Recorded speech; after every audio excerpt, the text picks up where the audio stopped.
Pemirsa, pendakwah Hussein Jafar Al-Hadar ceritakan teladan kesederhanaan dari pemimpin Gereja Katolik sedunia, Paus Fransiskus. Saya membaca berita di CNN Indonesia Kamis 22 Oktober 2020 dan ini diposting jam 8.51. Judulnya sebetulnya sangat menggetarkan hati saya. Kok terhormat sekali. Mengagungkan orang di luar agama itu haram hukumnya.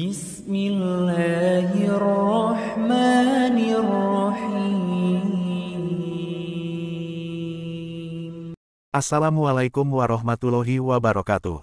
Sahabat muslim yang dirahmati Allah subhanahu wa ta'ala. Berjumpa lagi dengan channel Hasika Wafa.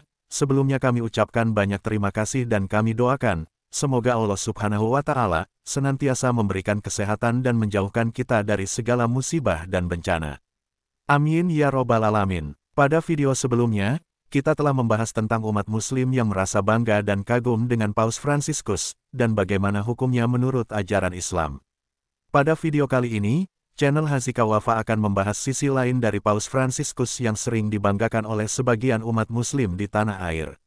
Dan setelah mengetahui kebenaran berita ini, apakah umat muslim di Indonesia masih merasa bangga dan kagum dengan pemimpin Katolik tersebut? Banyak ulama yang sudah memberikan peringatan kepada kita sebagai umat muslim, agar kita jangan berlebihan dalam menyambut kedatangan Paus Fransiskus, bahkan sampai mencium tangan dan mengharapkan berkah darinya. Barang siapa yang mentaati Rasulullah Shallallahu Alaihi Wasallam dan mentauhidkan Allah, maka tidak boleh baginya untuk berwala atau berkasih sayang dan loyal kepada orang yang menentang Allah dan Rasul-Nya, meskipun ia adalah kerabat dekatnya. Sebagaimana telah kita bahas pada video sebelumnya, bahwa banyak umat muslim tanah air yang merasa bangga dan kagum atas kesederhanaan yang tercermin dari sosok Paus Fransiskus. Bahkan ulama tanah air Habib Jafar Al-Hadar mengaku, bahwa dirinya merasa terpukau atas sikap dan kesederhanaan Paus Fransiskus, yang dapat dijadikan contoh bagi dirinya dan anak muda di tanah air. Namun di balik kesederhanaan yang tercermin dari Paus Fransiskus, ada hal lain yang harus kita ketahui sebagai seorang muslim yang taat kepada perintah Allah subhanahu wa ta'ala. Sisi gelap dari Paus Fransiskus pernah dibahas oleh Pendeta Gilbert, seorang pendeta yang sering membuat kontroversi dan menyinggung agama Islam di tanah air. Namun dalam video kali ini, kita pasti akan sepakat dengan apa yang disampaikan oleh Pendeta Gilbert. Beliau pernah membahas, bahwa di balik kesederhanaan Paus Fransiskus, ternyata pemimpin umat Katolik tersebut mendukung perilaku LGBT yang menyimpang. Bahkan Paus Fransiskus pernah membuat film dokumenter tentang dukungannya tersebut. Paus Fransiskus bahkan memberikan izin untuk gereja Katolik agar memberkati pasangan menyimpang tersebut. Berikut kita simak pembahasan dari Pendeta Gilbert Lumoindong tentang Paus Fransiskus. Saya membaca berita di CNN Indonesia Kamis 22 Oktober 2020 dan ini diposting jam 8.51. Judulnya sebetulnya sangat menggetarkan hati saya. Secara khusus ini betul menyedihkan hati saya. Terserah saudara mau menerima tidak mau menerima, tetapi buat saya boleh menyampaikan pandangan saya khususnya kepada komunitas Kamu Hebat, sehingga minimal saudara tidak dibingungkan, minimal saudara mengerti, oh pandangannya Pendeta Gilbert itu begini. Masalah saudara kemudian setuju atau tidak setuju, saya percaya itu berpulang kepada saudara sendiri. Tapi yang pasti sebagai seorang hamba Tuhan, saya harus berbicara dari hati saya. Minimal pandangan saya sampaikan kepada setiap saudara, sehingga yang pertama, setiap kita tetap saling menghormati, dan yang kedua, setiap kita akhirnya mendoakan, dan yang ketiga, setiap kita tidak saling menghujat, tidak saling menyerang secara liar, tetapi dapat mengerti apa yang terjadi. Karena roh di dalam saya bergejolak waktu saya baca begini, Paus Fransiskus dukung aturan legalkan pasangan sesama jenis. Nah, saudara yang kasih dalam Tuhan, saya mengerti dunia media kadang-kala hanya bermain dengan judul-judul yang bombastis, tapi isinya kemudian berbeda. Jadi saya baca satu persatu dengan sangat teliti. Pemimpin Gereja Katolik Vatikan, Paus Fransiskus, mendukung pembuatan landasan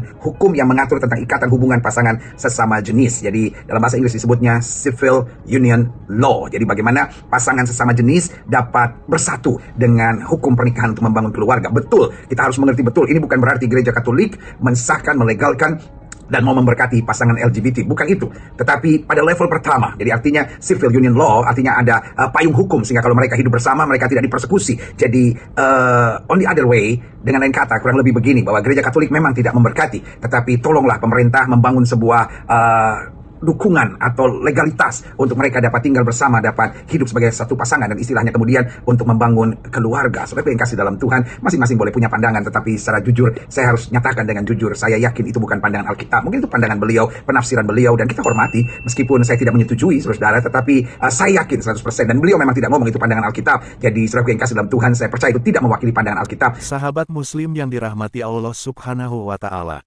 fenomena perilaku seksual yang menyimpang ini sebenarnya sudah ada sejak zaman Nabi Lut alaihi salam. Allah Subhanahu wa Ta'ala menghukum mereka dengan hukuman yang berat, yaitu dengan memporak-porandakan kota mereka, kemudian dihujani dengan batu yang panas, sebagai bentuk balasan atas perbuatan yang mereka kerjakan.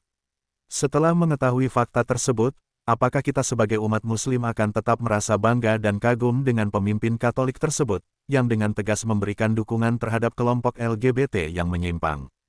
Berikut penjelasan dari Ustadz Adi Hidayat tentang perilaku LGBT yang menyimpang dari ajaran Islam, diambil dari channel YouTube Adi Hidayat Official.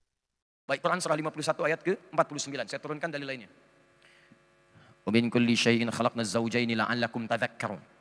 Dan semua makhluk selain Allah kami ciptakan berpasangan, supaya mereka sadar bisa merenungkan beda antara makhluk dengan Khalik.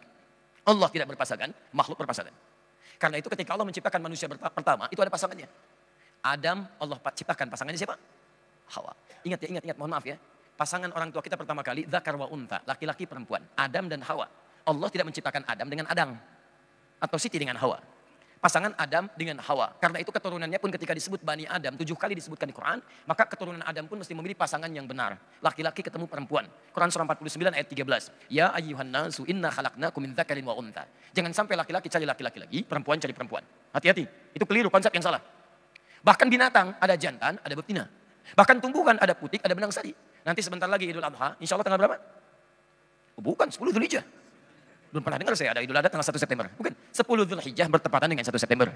Anda ikat nanti kambing di luar masjid rahmatan lil alamin. Kambing jantan dengan kambing betina. Sapi jantan, sapi betina. Karena kambing sapi tidak punya takwa, punyanya nafsu saja. Syahwatnya datang, dia nggak akan peduli. Samping masjid akan berkumandang, syahwat datang, jantan akan ngejar betina. Betina akan menunggu, dilirik yang jantan. Alhamdulillah. Maaf, yang tidak punya akal saja, paham siapa pasangannya. Maka silahkan cek bagi kita yang punya akal. Demi Allah sampai hari ini, saya tidak tahu Prof, kalau ada penelitian misalnya di Padang, sampai hari ini, ada kambing homo. Atau sapi lesbi misalnya. Ya, maka agak bingung dipahami, masa yang tidak punya akal saja mengerti pasangannya? Kita yang punya akal lebih daripada itu. Udah tahu LGBT itu menyimpang, dia bilang, itu fitrah dalam kehidupan. Sedangkan dia aja terlahir dari rahim seorang ibu. Dia aja punya bapak. Tega-teganya dia katakan pada orang lain itu fitrah dalam kehidupan. Kita dakwahin, kita ajak-ajak supaya sembuh, kita fasilitasi supaya sehat. Dia bilang itu fitrah.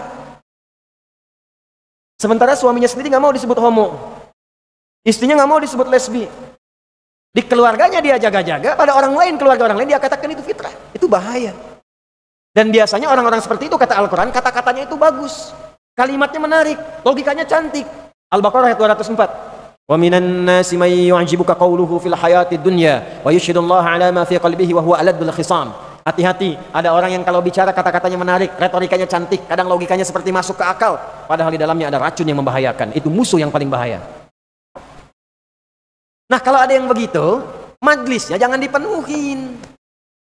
Ini orangnya menyoal jilbab, dibikin stadium general. Ini orangnya nyeleneh, orangnya kontroversial, orangnya menyoal syariat, kok dibikin seminar? Semoga video ini bermanfaat bagi kita semua dan menambah tingkat keimanan kita kepada Allah Subhanahu wa Ta'ala. Wassalamualaikum warahmatullahi wabarakatuh.